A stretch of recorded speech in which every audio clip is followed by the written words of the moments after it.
बात हो रही है तावीज़ों के ऊपर, हुज़ूर अक़दस तावीज़ जो है वो गले में भी लटकाया जा सकता है, आम तौर पे बाजू पे भी बांधा जाता है, कहीं रखा भी जा सकता है। अगर रखने की बात हो तो कहाँ रखना चाहिए? हाइट पे रखना चाहिए, किताब में रखना चाहिए, छुपा के रखना चाहिए, दिखा के रखना चाहिए? तीनों चीज़ों पे बता दें कौन सा बेहतर है। देखें, इस्लाम में या शरीयत में हमारे नज़दीक तो जो तावीज़ात जायज़ हैं वो अल्लाह के कलाम के हैं। जी बिल्कुल, अल्लाह के कलाम के मुताबिक वो लिखे हों, आयात लिखी हों, कुरान पाक के हरूफ हों, असहाबे कहफ के नाम हों, अहले बैत में से कोई नाम हो, मलाइका के नाम हो, हरूफ मिक़तात हो जो कुरान पाक में, इस तरह के जो मामलात हैं, उन तावीज़ात की सबसे पहले तो आप पे ताज़ीम वाजिब है। ठीक, बहैसियत मुसलमान ज़मीन पे नहीं फेंक सकते। हाँ, उनको आप गले में पहन लें या बाजू में पहन लें, या अगर आप कमीज़ पहनते हैं तो उसके ऊपर वाली जेब में रख लें। ठीक, दाएं बाएं की जेब में, शलवार की जेब में नहीं रखने। हाँ, कुछ जादू के लोग तावीज़ात होते हैं वो ख़ास तौर पे देते हैं जी ये पाँव में बांधना, टखने पे बांधना, ठीक है। तो वो अब डिपेंड करते हैं आप किससे तावीज़ ले रहे हैं, किस किस्म का ले रहे हैं, किस मकसद के लिए ले रहे हैं। अच्छा तावीज़ पाँव पे नहीं बांधा जा सकता। जी, अच्छा तावीज़ पाँव पे नहीं बांधा जा सकता, जो शरीयत के या कुरान के अदब की बात नहीं, अदब की बात है उसके मुताबिक। अच्छा, हमारे एक उस्ताद ने हमें बताया, तावीज़ लिखने वाले उस्ताद ने, ये मैं अहमद रफ़ीक की बात नहीं कर रहा, उन्होंने बताया कि जिससे आपने तावीज़ लेना ना वो आपको लिख कर दे तो उसे कहें अपना अंगूठा लगाए उस पर। इसकी क्या वजह हो सकती है?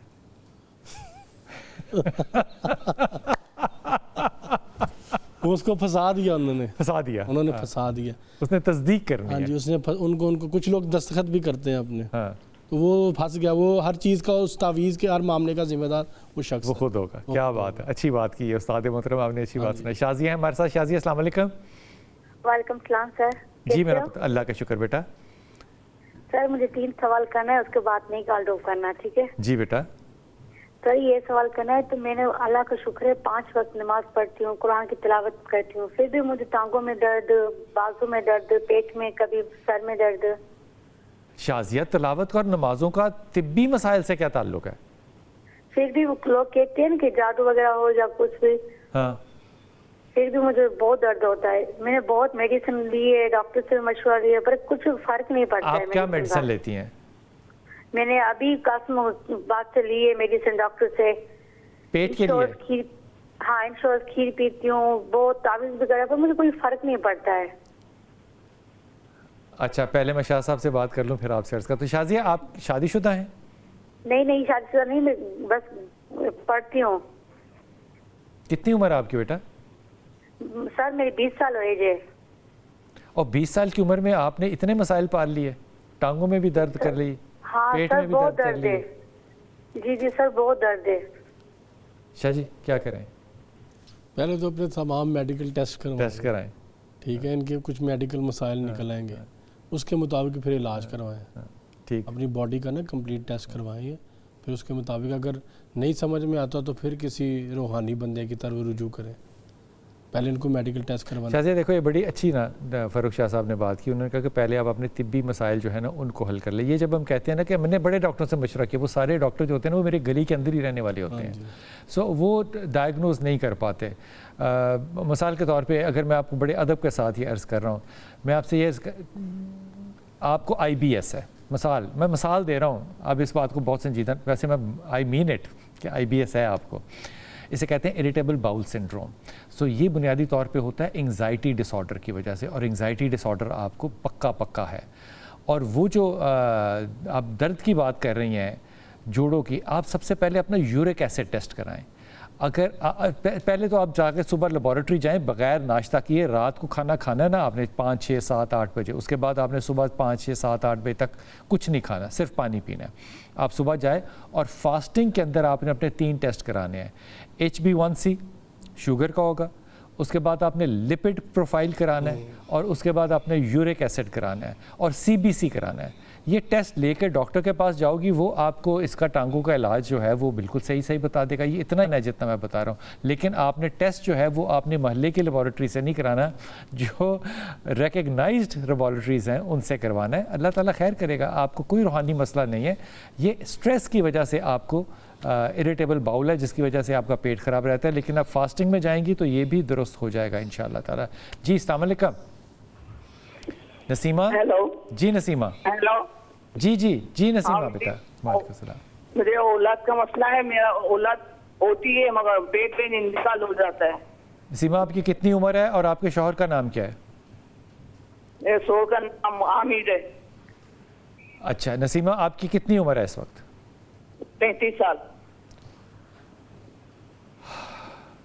आपने अभी तक जितनी भी प्रेगनेंसीज की हैं ये नेचुरल हुई हैं या किसी और तरीके से? नहीं, 4 मिसकैरेज हो गए, 3 बार इंतकाल हो गया। 13 साल शादी को हुए। तो आपके डॉक्टर ने मिसकैरेजेस की वजह आपको हार्मोनल डिसबैलेंस नहीं बताया?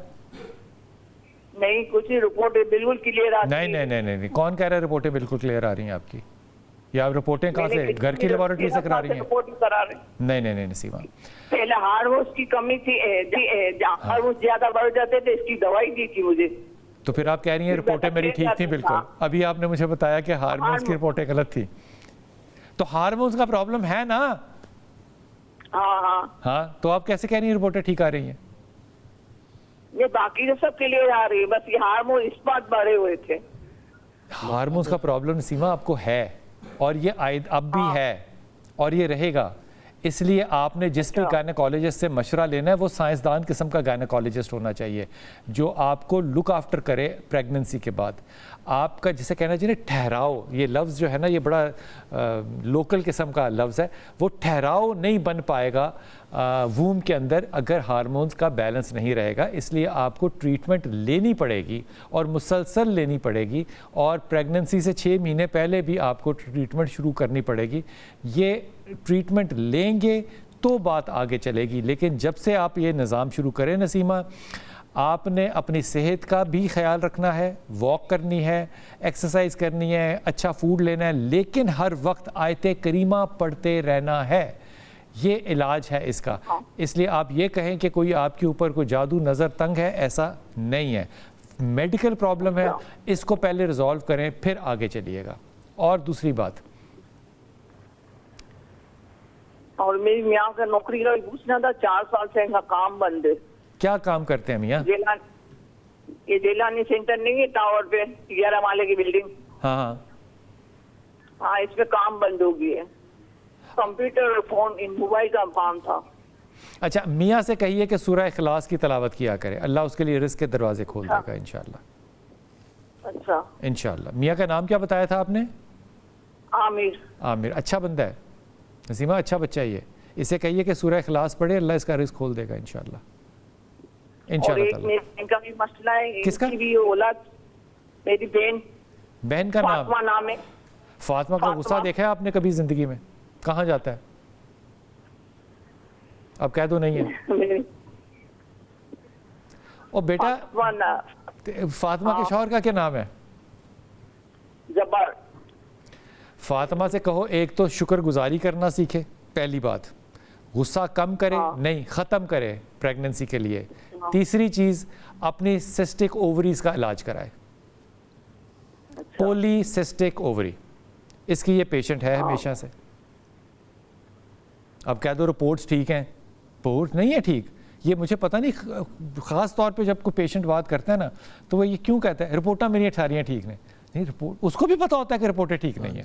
लोगों का असल में माइंडसेट बन चुका है कि हर चीज़ को जादू के ऊपर डाल के बरियल ज़िम्मा हो जाना। अपने कंधों से बोझ उतार के जादू पे डाल दो और रिलैक्स हो जाओ और अल्लाह से फिर गिले शिकवे कर दो, साढ़े तो जादू हो गया, अल्लाह तो साड़ियाँ सुनता नहीं, पता नहीं साड़ियाँ कदों। कमियाँ कुताइयाँ गलतियाँ अपनी मेरे अंदर हैं, ठीक है, और ब्लेम अल्लाह ताला पे या जादू पे डाल देते हैं हम लोग। सही बात है। अच्छा, एक पहली बात तो ये कि आपने कहा कि पाकिस्तान के अंदर या लाहौर के अंदर या पंजाब के अंदर जादू करने वाले बहुत लोग हैं, मुझे आज तक नहीं मिले हैं। ये मेरी खुशकिस्मती है या नहीं? शुक्र अल्हम्दुलिल्लाह, ऐसे लोगों की पनाह से आए हमें, हम सबको महफूज रखे, सबको महफूज रखे। अच्छा, तावीज़ घर के दरवाजे पे रखना अच्छा है अगर बरकत के लिए हो, हिफाजत के लिए हो?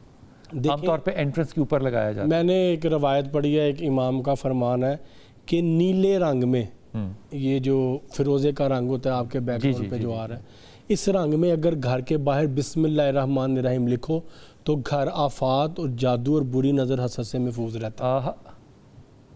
ब्लू कलर में? वाह वाह, ये तो आपने एक ये रवायत ऐसा बता दिया ना। इमाम जाफ़र? जी जी, इमाम जाफ़र से रवायत है कि जनाब आप नीले रंग के अंदर बिस्मिल्लाहिर्रहमानिर्रहीम लिखें, अपने घर के बाहर और अपने घर के बाहर लगा दें, आपका घर बड़ी चीज़ों से महफूज रहेगा। ये जो नज़र बद के आने वाले लोग होंगे हाँ इनसे जी, वो भी महफूज रहेगा। जो नेगेटिव एनर्जी लेके, नेगेटिव ऑरा लेके आपके घर में ये दूर बैठ के ये लोग जो है वो जादू टूना कर लेते हैं। हाँ जी, होता है, समुंदर पार से होता है जादू, 7 समुंदर पार से भी हो जाता है। ये नहीं कि लाहौर में बैठा तो लाहौर में कर सकता, नहीं हो सकता है। देखे ना, मैं आपको फ़ोन कर सकता हूँ अमेरिका से, कनाडा से, ऑस्ट्रेलिया से। सही बात कह रहे हैं, पहले ये समझ नहीं आती थी बातें। ठीक है, अब मेरे ख्याल में हमारे उलमा इकराम को ये नई टेक्नोलॉजी जो है ये इसमें शामिल करनी पड़ेगी। बहुत शुक्रिया, बहुत शुक्रिया साहब, बहुत शुक्रिया। और एक बात अर्ज़ करता चला जाऊँ, एक आम तौर पे हमारे यहाँ एक दम होता है जिसको गर्म तेल के साथ किया जाता है। नज़र उतारने का या जादू का तोड़ने का एक उस्ताद मोहतरम ने जो दम बताया था वो बड़ा जालिम था, और मैंने करके देखा और वो कामयाब भी बड़ा होता है। शाह साहब आपको भी बता रहा हूँ ये बात। तेल को आपने गर्म करना है, उबलता हुआ, सरसों का तेल, सरसों का तेल हो या ऑलिव ऑयल हो, जैतून का तेल हो, और इस तेल को, उबलते हुए तेल को आपने अपने अंगूठे के साथ अगर कर सकते हैं या पाँव की एड़ी के साथ आपने अपनी नाफ पे लगाना है।